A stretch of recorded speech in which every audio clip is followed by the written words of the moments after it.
contestant.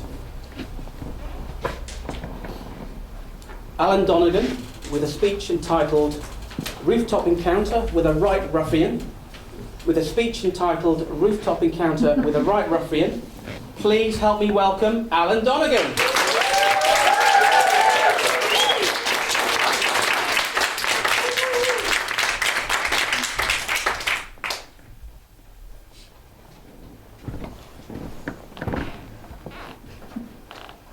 Have you ever been in a sword fight? No, I'm not talking about fencing. Fencing is a sport. It has rules. There is only one rule in sword fighting. You must use your sword. Even that is more of a guideline. Right now, I'm using my sword. I'm using it to cling to the top of a building. My opponent is using his sword. He's trying to skewer me with it. Have you ever had someone try and skewer you with a sword? Right now, my opponent, who is above me on the roof, has all the advantage.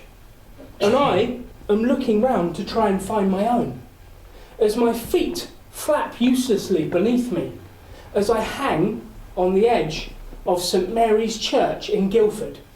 Yes, the church next to the pub we go to after tonight. I'm looking down and I can see a gargoyle looking up me, just out of reach of my foot.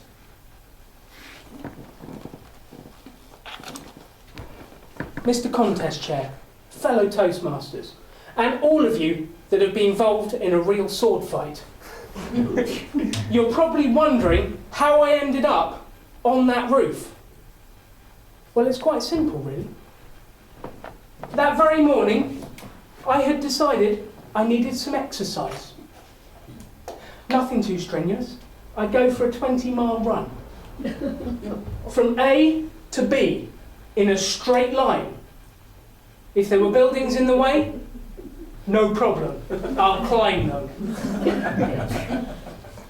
You may be thinking there is a problem with this, but it's not the problem you're probably thinking of, because I have rivals in this sport, and the rooftops of Guildford are not as safe as you might imagine.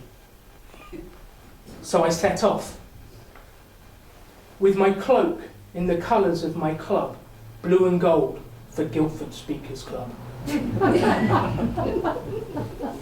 It was a clear, crisp morning. The views from the top of the buildings in Guildford was spectacular, magnificent. And the attack came suddenly. There was no warning but the swoosh of steel through air. Instinct took over, and I ducked and twisted and fell from the roof towards the next building. As I fell, the roof came closer, and I hit the roof, and the roof hit back, knocked all the air out of me. As I landed, my sword leapt into my hand, and I parried a shot to my head. I kicked back and knocked the guy backwards, just enough time to take a breath and to realise that his surprise attack had not worked, and now he must face me openly. He stepped from the shadows, but I didn't recognise him. But I did recognise his colours, the colours of the most despicable, evil club in all of this world. Woking Toastmasters!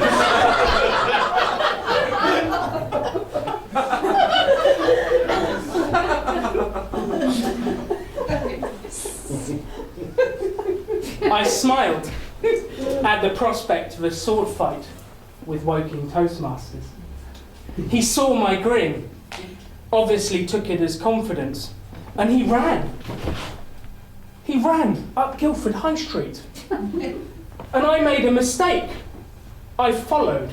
I followed him up Guildford High Street and onto the top of the roof of St Mary's, where I slipped, and only a quick movement of my sword saved me from falling to my death below by the pub.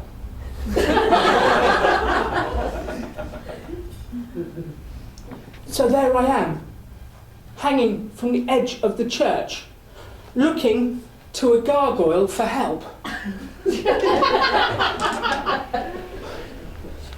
My opponent is throwing his sword at me as I shout, "Hey!" And he keeps knocking his sword at me. "Hey, gargoyle!" "Yes, may I assist you?" "How about a leg up over here?" "I'm afraid a leg up is all I can give you." I looked down and I could hear stone grinding against stone as the gargoyle moved closer. I could see him. He was nothing but a head with 2 legs where his ears should have been. I wondered briefly how he could have heard me.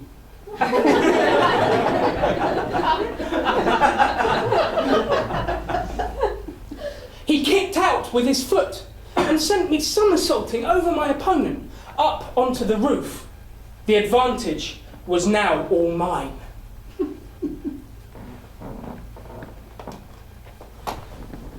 That I survived that fateful day is evident by me being here with you tonight.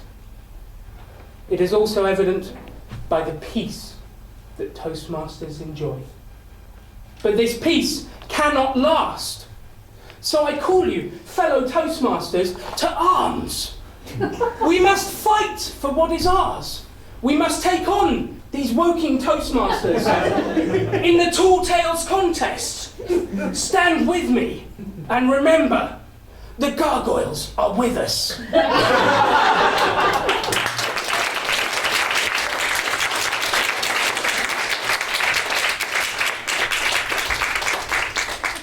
One minute silence, please, for judging. Judging.